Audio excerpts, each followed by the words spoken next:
ತಂಗಿನ ಮದುವೆ ಮಾಡ್ಕೊಳಕ್ ಬಂದಿಲ್ವಾ ವಿಜಯರಾಜ? ಓ ವಿಜಯರಾಜನ ಈಗ ಅರ್ಥ ಆಯ್ತು ಹೇಳಿ. ಅವರ ಮಿತ್ರ ಭೋಜರಾಜ. ಆದ್ರೆ ನೀವು ನಮ್ಮ ಬೆನ್ಯಾಕ್ ಬಿದ್ದಿದ್ದೀರಾ? ರವಿ ಇಬ್ರು ಅವರಲ್ಲ. ಯಾರು ಇಬ್ರು ಇರೋದು? ಅದೇ ನಲ್ ತಂಗಿ ಜೊತೆಲೆ ಇಬ್ರು ಅವರಲ್ಲ. ಇಬ್ರಲ್ಲ ರೇ, 3 ಜನ ಸಖೀನಿರು. ಅದ್ರಲ್ಲಿ ನಮ್ಗೊಬ್ಳು ವರ್ಷ ಆಗ್ಬೇಕು. ಅವರಿಬ್ಬರನ್ನು ನನಗೆ ಲಗ್ನ ಮಾಡ್ಕೊಟ್ಬಿಡಿ. ರೇ ಸ್ವಾಮಿ, ನೀವು ಇಬ್ಬರು ಮದುವೆ ಆಯ್ತೀರಾ? ಯಾಕೆ ಆಗ್ಬೇಡ್ದ? ಈ ದೇಹಕ್ಕೆ ಇಬ್ಬರು ಮದುವೆ ಆಯ್ತೀರಾ? ರೇ ಸ್ವಾಮಿ, ದೇಹ ಸಣ್ಣದು, ಇಲ್ಲಿದೆ ಬಲ. ಆಯ್ತು, ನೋಡೋಣ. ನಡ್ರಿ ನಡ್ರಿ ನಡ್ರಿ.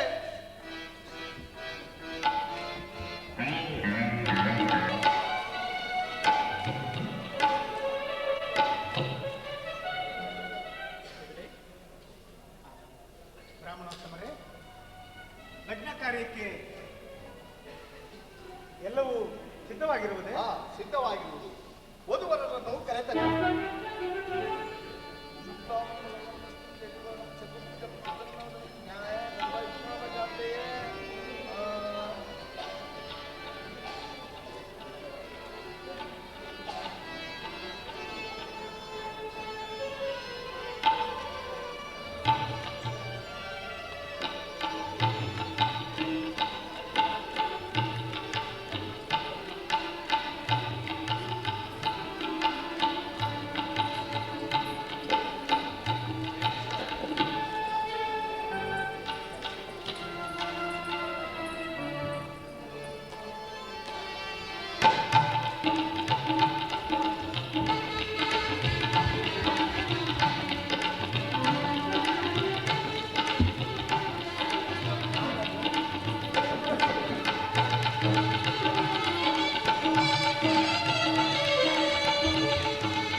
ಮಾಂಗಲ್ಯಂ ತಂತು ನಾನೇನ ಮಮ ಜೀವನ ಹೇತುನಾ.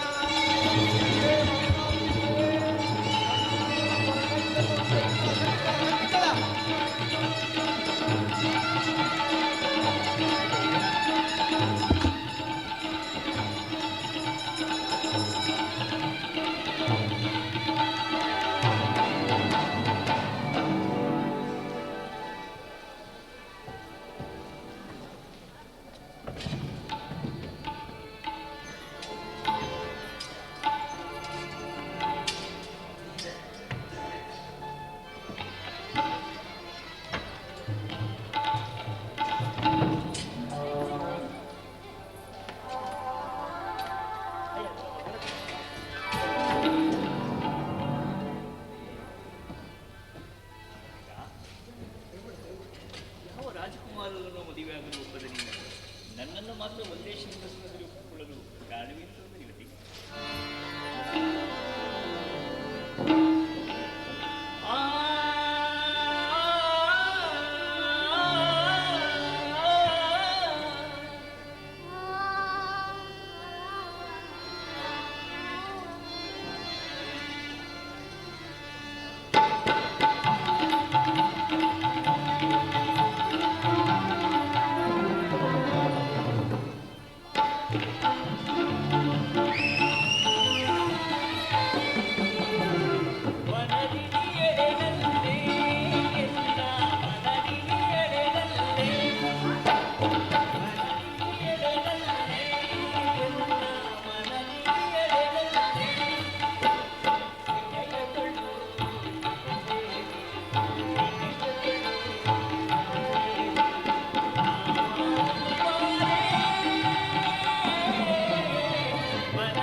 ಪರಮಾತ್ಮನ ದಯೆಯಿಂದ ತಂಗಿಯ ಲಗ್ನ ಕಾರ್ಯವು ಸುರಕ್ಷಿತವಾಗಿ ಜರುಗಿತು. ಇನ್ನು ಅವರನ್ನು ನಗುನಗುತ್ತಾ ಬೀಳ್ಕೊಡೋಣವೇ? ಇಷ್ಟು ಲಕ್ಷಣವಾಗಿರುವುದು ಅಲ್ಲವೇ ಮಿತ್ರಗಳೇ? ಕುಮಾರ, ಅವರನ್ನು ಬೀಳ್ಕೊಡೋಣ ಎಂದರೆ ನೀನು ಎಷ್ಟು ಲಕ್ಷಣವಾಗಿರುವರು ಎಂದು ವರ್ಣಿಸುತ್ತಿರುವೆಯಲ್ಲ ಕಂದ. ಭಾವ ಹಾಗೂ ಮಂತ್ರಿವರಿಯರಿಗೆ ನಮಸ್ಕರಿಸಿ. ನವದಂಪತಿಗಳಿಗೆ ಶಿವನು ಸನ್ಮಂಗಳವನ್ನು ಉಂಟು ಮಾಡಲು. ಭಾವನವರೇ, ನಮ್ಮ ಪಟ್ಟಣದ ಮಂತ್ರಿ ಮಾನ್ಯರ ಸಮೇತ ಸರ್ವ ಪ್ರಜೆಗಳನ್ನು ಬೀಳ್ಕೊಟ್ಟಿದ್ದಾಯಿತು. ಇನ್ನು ನಾವು ಸಹ ಪ್ರಯಾಣ ಕೈಗೊಳ್ಳುವುದು. ಸಂಗ ಬೇಗ ಪ್ರಯಾಣಕ್ಕೆ ಸಿದ್ಧಳಾದ ಸಹೋದರಿ. ಹೊರಡುವೆ ಅಮ್ಮ. ಅಗ್ರಜ, ಒಂದು ವೃಕ್ಷದ ಮೇಲೆ 2 ಪಕ್ಷಿಗಳು ಬಹುಕಾಲ ಕಷ್ಟ ಸುಖಾದಿಗಳನ್ನು ಅನುಭವಿಸಿ ಯಾವ ಅನಿವಾರ್ಯ ಒಂದನ್ನೊಂದು ಆಗದಂತೆ ಇಂದು ನಾನು ನಿಮ್ಮಿಂದ ಅಗಲಬೇಕು ಅಣ್ಣ. ಹೆಣ್ಣು, ಹೊನ್ನು, ಮಣ್ಣು ಈ 3 ಗುಣಗಳ ಮೌಲ್ಯ ಮಾಪನವು ಹೇಗೋ ಹಾಗೆ ಹೆಣ್ಣಾಗಿ ಜನಿಸಿದ ಮೇಲೆ ಅವರು ಮಣ್ಣಿನ ಸಮಾನರೆಂಬಂತೆ ಹಿರಿಯರ ಕಟ್ಟಳೆಯಂತೆ ಅಸ್ಥಿರವಾದ ತವರೂರಿಗಿಂತಲೂ ಸ್ಥಿರವಾದ ಗಂಡನ ಮನೆಯಲ್ಲೇ ಸಾದ್ದರಿಂದ ತೆರಳಮ್ಮ ತಂಗಿಲಿ ತೆರಳಮ್ಮ ತಂಗಿಲಿ ತರಳರಂಬಯ ಕಣ್ಣೀರಿಡಬಾರದು ತೆರಳಮ್ಮ ತಂಗಿಲಿ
ಸಂಪನ್ನೆಯಾಗಿದೆಯೋ ಅದೇ ರೀತಿ ಪತಿಗೆ ಹೆದರುತ್ತರವನ್ನು ಕೊಡದೆ ನಿತ್ಯವೂ ಅತ್ತೆ ಮಾವಂದಿರನ್ನು ಸ್ಮರಿಸುತ್ತ ನೆರೆಯವರಲ್ಲಿ ಸಿರಿವಂತಿಯಾಗಿ ಗುರು ಹಿರಿಯರಲ್ಲಿ ಭಯಭಕ್ತಿ ಇಟ್ಟು ನೀ ಹುಟ್ಟಿದ ಮನೆಗೂ ಪಾದವಿಡುವ ಮನೆಗೂ ಕೀರ್ತಿಯನ್ನು ತಂದು ಸುಮಂಗಲಿಯಾಗಿ ಬಾಳು ತಂಗಿ. ಇದುವರೆಗೂ ನಮ್ಮ ತಂದೆ ತಾಯಿಯ ರಹಸ್ಯವೇನೆಂಬುದೇ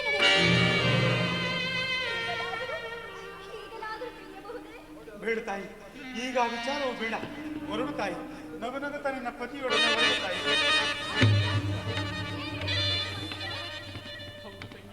ಎದೆಗಿಡಬೇಡ. ತಬ್ಬಲಿಯರಾದ ನಮ್ಮಿಬ್ಬರಿಗೆ ಈ ಮಹಾನುಭಾವರೇ ತಂದೆ ತಾಯಿ.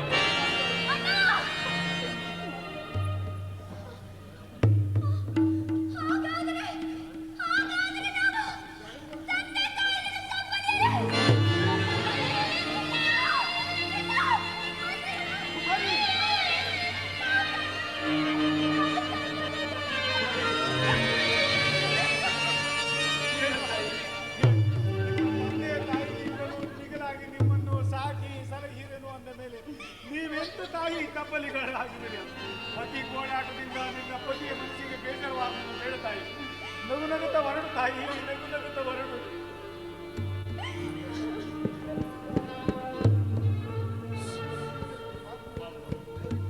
ಸಂಸಾರದ ಪ್ರಕ್ರಿಯೆ ಮೂಡದಿರುವಂತಹ ಈ ನನ್ನ ಅಸದಳದ ಕುಸುಮವನ್ನು ಇಂದಿನಿಂದ ನಿಮ್ಮ ವಶವಾಗಿಸುತ್ತಿರುವೆನು. ಮುಂದೆ ಯಾವುದೇ ತೊಂದರೆ ತೊಡಗುಗಳು ಆವರಿಸದಂತೆ ರಕ್ಷಿಸುವ ಭಾರ ನಿನ್ನದು. ಅವನವರಿಗೆ ಯಾರನ್ನು ಯಾರು ರಕ್ಷಿಸಲು ಸಾಧ್ಯ? ಎಲ್ಲರನ್ನು ರಕ್ಷಿಸಲು ಆ ಭಗವಂತನಿರುವನು. ಈಗ ನನ್ನನ್ನು ಕಳಕಳಿಯಿಂದ ಕಳಿಸಿಕೊಡಿ. ಸದಾ ವೇಳೆಯಾಗಲಿದೆ. ಬೇಗ ಬೇಗ ಸಿದ್ಧರಾಗು. ಹೋಗಿ ಬರುವೆ ಮುರಳಿ ನಿಮ್ಮ ಚರಣಕ್ಕೆ ಹೋಗಿ ಬರುವೆ ಮುರಳಿ ನಿಮ್ಮ ಚರಣಕ್ಕೆ ವರ್ಷಕ್ಕೊಮ್ಮೆ ಮರೆಯದೆ ಕರೆಗಿ ತಂದೆ ವರ್ಷಕ್ಕೊಮ್ಮೆ ಮರೆಯದೆ ಕರೆಗಿ ತಂದೆ ಹೋಗಿ ಬರುವೆ ಮುರಳಿ ನಿಮ್ಮ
ಸಿಂಹನೆಂದು. ಹೀಗೆ ನನ್ನ ಧರ್ಮಭಕ್ತಿ ಅಲ್ಲದೆ ತಾಮಲಿಂಗಾಪುರದರಸು ರಾಮಸಿಂಹರ ಪುತ್ರಿ ನಲರಾಜನ ಸಹೋದರಿ, ಹೆಸರು ನನ್ನ ತಂಗಿ ಎಂದು. ದೀರ್ಘ ಸುಮಂಗಲೀ ಭವ, ದೀರ್ಘ ಸುಮಂಗಲೀ ಭವ. ಪೂಜ್ಯರೇ, ನಾವು ನವವಧುವರರು, ನಮ್ಮನ್ನು ಆಶೀರ್ವದಿಸಿ ಪೂಜ್ಯರೇ. ನಾರಾಯಣ ನಾರಾಯಣ. ನಾವಿನ್ನು ಹೊರಡಬಹುದೇ ಪೂಜ್ಯರೇ? ಪ್ರಯಾಣವನ್ನು ಮುಂದುವರಿಸಿ. ಸ್ವಲ್ಪ ನಿಲ್ಲಿ. ಮುಂದೆ ನಿಮಗೆ ಕೆಲವು ತೊಂದರೆ ತೊಡಕುಗಳು ಬಂದೊದಗಿದರೂ ಅದಕ್ಕಾಗಿ ಚಿಂತಿಸುವುದು ಬೇಡ. ಆಗಲೂ ಇದೇ ರೀತಿ ನಿಷ್ಠೆಯಿಂದ ನಡೆದು ಕೀರ್ತಿ ಪಡೆಯಿರಿ. ಪ್ರಯಾಣವನ್ನು ಮುಂದುವರಿಸಿ.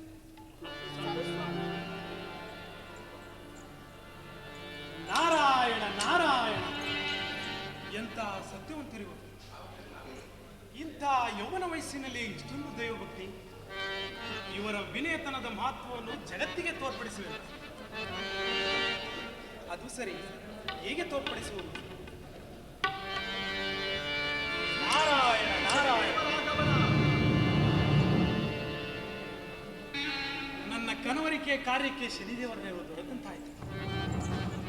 ರೋಗಿಯು ಬಯಸಿದ್ದು ನವನೀತ ಭೋಜನ, ವೈದ್ಯರ ಸಲಹೆಯೂ ನವನೀತ ಭೋಜನ. ನವಗ್ರಹಗಳಲ್ಲಿ ಶ್ರೇಷ್ಠನೆಂದರೆ ಶ್ರೀ ಶನಿದೇವರ. ಧರ್ಮ ಪ್ರಚಾರಕ್ಕೆ ಪ್ರೇರಕನು ಶ್ರೀ ಶನೇಶ್ವರನಲ್ಲದೆ.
ಪೂಜಿಸುವರೋ ಅಂತವರಿಗೆ ಯಾವ ರೀತಿಯ ಅಡ್ಡಿ ಆತಂಕಗಳು ಆವರಿಸಿದನ್ವಯ ಕಾಯ್ದು ಸಕಲ ಸಿರಿ ಸಂಪತ್ತನ್ನು ಕರುಣಿಸುವೆನು.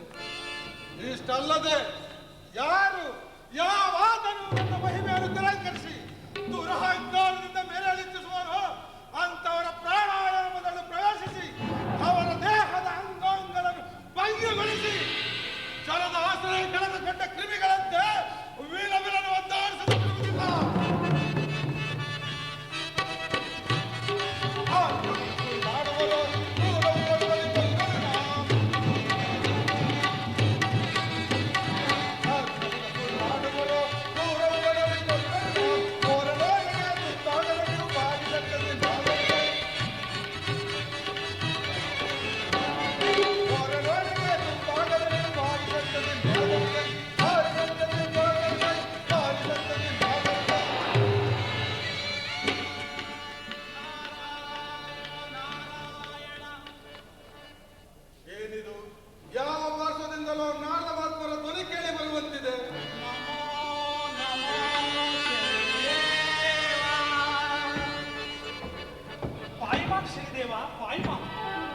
ಪಾಹಿ ಬ್ರಹ್ಮತನೆಯರೇ ಮಾಂ ಪಾಹಿ.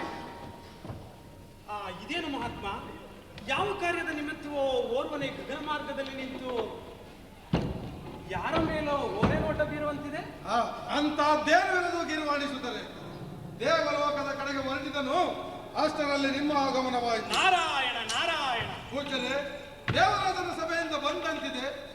ಏನು ಅಲ್ಲಿನ ವಿಶೇಷ ವರ್ತಮಾನ? ನಾನು ದೇವಲೋಕದಿಂದಲ್ಲ ಮಹಾತ್ಮ, ಬರುತ್ತಿರುವುದು ಭೂಲೋಕದಿಂದ. ಈಗ ಸ್ವರ್ಗಲೋಕದ ಕಡೆಗೆ ನಿರ್ಗಮಿಸುತ್ತಿರುವೆನು. ಜಜ, ಯಾವಾಗಲೂ ನೀನು ನರಲೋಕದಲ್ಲೇ ಸಂಚರಿಸುವುದು ನಿಮ್ಮ ಬೋಧವೆಂದು ತೋರುವುದು. ಅದು ಸರಿ ನಾದರೆ ಆ ಮರಳು ಮಾನವರಲ್ಲಿ ನಿಮಗಿಷ್ಟೊಂದು ಒಡಂಬಡಿಕೆ ಏನು? ಏನು ಮರಳು ಮಾನವರೇ? ನಾರಾಯಣ ನಾರಾಯಣ. ಸತತವು ದೈವ ಪೂಜೆಯಲ್ಲಿ ತಲ್ಲೀನರಾಗಿ ಭಯ ಭಕ್ತಿಯಿಂದ ನಿಮ್ಮನ್ನು ಆರಾಧಿಸುವವರು ಈ ಭೂಲೋಕದ ನರಮಾನವರು ತಾನೇ ಇರಬಹುದು. ಇನ್ನು ದೇವತೆಗಳ ಭಾವಚಿತ್ರಗಳನ್ನು ತಮ್ಮ ಆಲಯದಲ್ಲಿರಿಸಿ ಮಧುರವಾದ ಗಂಧ ಪುಷ್ಪಾದಿಗಳಿಂದ ಕ್ಷೀರಾಭಿಷೇಕ ಮಾಡುವವರು ನರಪೃಥ್ವಿಯ ಮರಳು ಮಾನವರು ತಾನೇ ಇದ್ದರೂ ಇರಬಹುದು. ಅಂದ ಹಾಗೆ ಅಂತ ದೈವ ಭರವಸೆಯ ಲೋಕದವರನ್ನು ನೀನು ಹೀಗೆ ತಿರಸ್ಕಾರ ಮಾಡುತ್ತಿರುವೆಯಲ್ಲ, ಇದು ನಿನಗೆ ಧರ್ಮವೇ ಮಹಾತ್ಮ? ಪೂಜ್ಯರೇ, ಬಲಿ ಚಕ್ರವರ್ತಿ, ಮಾರ್ಕಂಡೇಯ, ಭಕ್ತ ಪ್ರಹ್ಲಾದರಿಗಿಂತಲೂ ಮಿಗಿಲಾದವರೇ ಅವರು. ಅವರ ಶಕ್ತಿಯನ್ನೇಕೆ ಮಹಾತ್ಮ ಇವರ ಭಕ್ತಿಗೆ ಹೋಲಿಸುತ್ತಿರುವೆ? ಸತ್ಯವಾಗಿ ಇವರ ನೀತಿ ನಿಯಮಗಳನ್ನು ವಿಮರ್ಶಿಸುವುದಕ್ಕೆ ನಾಳೆಗೆ ಬಾರದು ಎನ್ನುವರೇನು? ನಾನವರ ಸತ್ಯವನ್ನು ಪರೀಕ್ಷಿಸಲೇ? ಇದಕ್ಕೆ ನಾನು ಹೇಳುವುದು ನಿಮ್ಮ ಸ್ವಭಾವ ಅನರ್ಥಕಾರಿ ಎಂದು. ಬೇಡ ಮಹಾತ್ಮ ಬೇಡ. ಸತ್ಯವಾಗಿ ನೀನವರ ಗೊಡವೆಗೆ ತಲೆ ಹಾಕಬೇಡ. ನೀನು ತಿಳಿದ ಹಾಗೆಯೇ ಆ ವಿಜಯನಲ್ಲ ತಂಗಿಯರು ಸಾಮಾನ್ಯರಲ್ಲ, ಅನ್ಯಥಾ ದುಡುಕಿ ಅಪಮಾನ ಹೊಂದಬೇಡ. ಪೂಜ್ಯರೇ, ಅಂತಹ ಆಶ್ಚರ್ಯ ಪಡುವಂತ ವಿಚಾರ ಅಂದ ತರುವಾಯ ನಾನು ಅದನ್ನು ಮನವರಿಕೆ ಮಾಡಿಕೊಳ್ಳಲೇಬೇಕು. ಬೇಗ ವಿವರಿಸಿ. ಒಳ್ಳೆ ಗ್ರಾಚಾರವಾಯ್ತಲ್ಲ, ಸ್ವಲ್ಪ ನಿಧಾನಿಸೆಯ ಮಹಾತ್ಮ. ಕೇಳು ಮಹಾತ್ಮ, ಕಾಶಿ ಪಟ್ಟಣದ ವಿಜಯಸಿಂಹನೆಂಬ ಮಹಾನ್ ದೈವ ಭಕ್ತನೋರ್ವ ಗರತಿ ಶಿರೋಮಣಿಯರ ಸಾಲಿ ಹೋಲುವಂತಹ ಕನ್ಯೆ ನಲ್ಲ ತಂಗಿ ಎಂಬುವಳನ್ನು ಕಲ್ಯಾಣವಾಗಿ ಹೋಗುವ ದಾರಿಯಲ್ಲಿ ಕಂಡ ದೇವಾಲಯಗಳು, ಸಾಧು ಸನ್ಯಾಸಿಗಳಿಗೆಲ್ಲ ಸೇವೆ ಸಮರ್ಪಿಸುತ್ತಾ ವಿಜಯಶಾಲಿಗಳಾಗಿ ನಿರ್ಗಮಿಸುತ್ತಿದ್ದರು. ಅದೇ ಮಾರ್ಗವಾಗಿ ಆಗಮಿಸುತ್ತಿದ್ದ ನಾನು ಅವರ ಏಕಚಿತ್ತ ಮನೋಭಕ್ತಿಯನ್ನು ಗಮನಿಸಿ ಆನಂದ ಪರವಶನಾದೆ.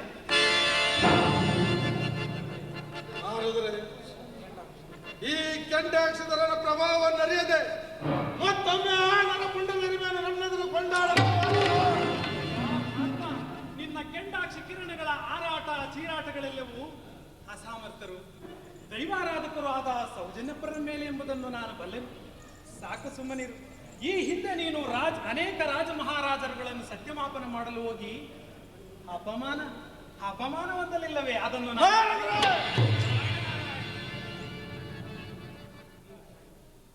ನೀನು ಚಾಡಿಕೋರ